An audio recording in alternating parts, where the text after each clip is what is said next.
What if I told you that your cards have a history, science, or even a fantastical mythology behind them? The most beautiful artwork or exceedingly intricate text can be interpreted as so much more than just that.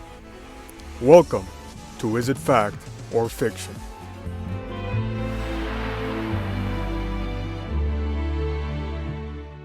Shrouded in myths and legend, the Noble Knights have a story like no other. From the conquests of King Arthur to the great deeds of Charlemagne, these honorable fighters have it all. As always, the four categories up for judgment will be card art, card text, relevance in the meta, and playstyle. The goal is to get 2.5 points in each section for a total of 10 points. Getting right into card art, we'll start off with the basics. Being based off epic tales of knighthood, these warriors would not be complete without their shining armor.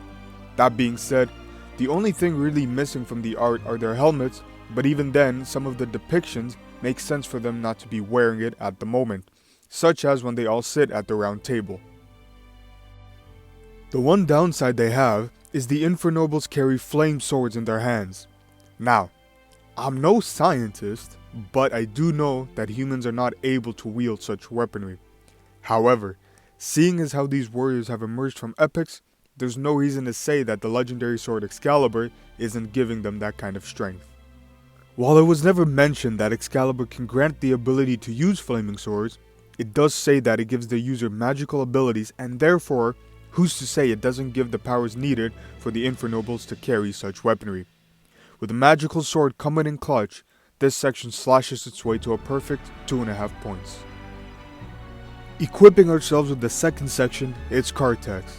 Starting with the most intricately designed card name to have appeared on this series, it's Noble Knight Artorias. If you're part of the 1% who've read all of the Noble Knight cards, you'll notice that King Arthur is nowhere to be seen. But how can that be? Many cards of this archetype are heavily influenced by the legend of King Arthur, and yet the king himself is nowhere to be found.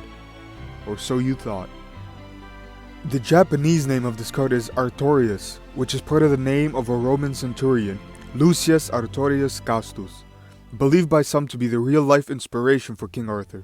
While some Arthurian scholars scoff at this possible origin, it is still a possible one nonetheless, and one that was chosen to be represented in the archetype. Moving on, I'm sure many of you Noble Knight enthusiasts are aware that in the vast pool of cards, there are a few monsters that are treated as normal monsters whilst on the field, but gain effects when equipped with a Noble Arms card. This is yet another representation of the legendary sword giving its owner incredible powers. The next card to be put under the microscope is the Wizard Merlin. Merlin is a user of magical abilities and in some variations of the legend created Excalibur. One of his more prominent gifts is the ability to shapeshift, which is exactly what his Yu-Gi-Oh counterpart does. For the low cost of tributing himself, Merlin can summon any Noble Knight from the deck, giving him the ability to transform into a legendary knight. Just hope you have Called by the Grave for when they chain Ash. The story of King Arthur went through many iterations, some of them being heavily focused on religion and how Arthur was a warrior from God sent on a crusade. This aspect is shown through the likes of Noble Knight Joan. Based on the Saint Joan of Arc, the artwork has angel wings atop the helmet, reinforcing the idea of Joan being a knighted saint. Just like King Arthur, the rest of the Knights of the Round Table are also seen as monsters of the archetype. Moving on to the Infernoble aspect, they take more influence from the 12 Peers of Charlemagne, or Chanson de Geste, which is Old French for Song of Heroic Deeds, an epic poem written about the glory of France in past centuries. A big portion is the conquest of Charlemagne, the king of West Francia, which developed into the Kingdom of France. Similarly to King Arthur, his name does not explicitly appear either.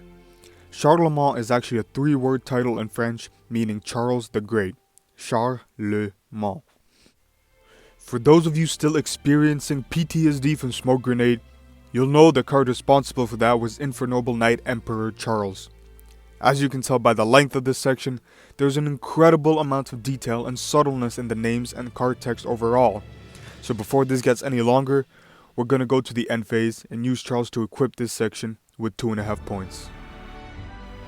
Using Zol to bring out the third section, we're gonna summon Relevance in the meta. Debuting many moons ago in Galactic Overlord, 2012 saw the release of the very first Noble Knight card. For many years, Noble Knights were defined by this card. I'm sure all of you are curious as to what this fine card might be, and I'll tell you. It was a vanilla. A fucking normal monster. But then that begs the question, how did this card define the archetype? Because both did fuck all. And this is where the first stark contrast appears. The epic tale of the Round Table was a story for the ages and was meant to romanticize and display all the greatest qualities of knighthood. Instead, it ended up being the butt of everyone's jokes and, you know. The cards, while admittedly cool, started to lose their platinum luster once you discover they're not particularly good at anything. But fear not, squires, for the very much penetrable knights did eventually receive reinforcements for their army in the form of infranobles. Seeing as how they are based on Charlemagne and his conquests, they did a pretty good job of honoring his legacy by becoming a degenerate tier 1 strategy. Since half of this archetype lived up to its origins, this section will get half the rating, for a total of 1.25 points. With the last section coming up, it's playstyle. Like any proper knight, the nobles are nothing without their shining attire. The entire archetype revolves around equipping itself with the noble arms cards, preparing itself for battle. Some monsters of the archetype take it a step further by only being able to use their effects when equipped. It's a perfect way to show that a true knight has his sharp love by his side till death does them part. Their playstyle is fairly simple, just assemble your army and kill any opposing force. With the playstyle matching the basics of the real life counterparts, but unfortunately missing some details, this section gets 2 points. If you've been keeping track, this archetype has been nailing the categories, so without keeping the suspense any longer, the following sections have been ranked as follows. 2.5 points for card art, 2.5 points for card text, 1.25 points for relevance in the meta, and 2 points for playstyle, bringing them to a total of 8.25 points. That puts them 0.25 points behind the 6 samurai, as the ancient Japanese warriors continue their reign as the most accurate archetype so far. The noble knights, however, put up a good fight and were just missing some finer detail. Just like the legend of King Arthur, these knights were bestowed with a tragic ending that every great hero must face.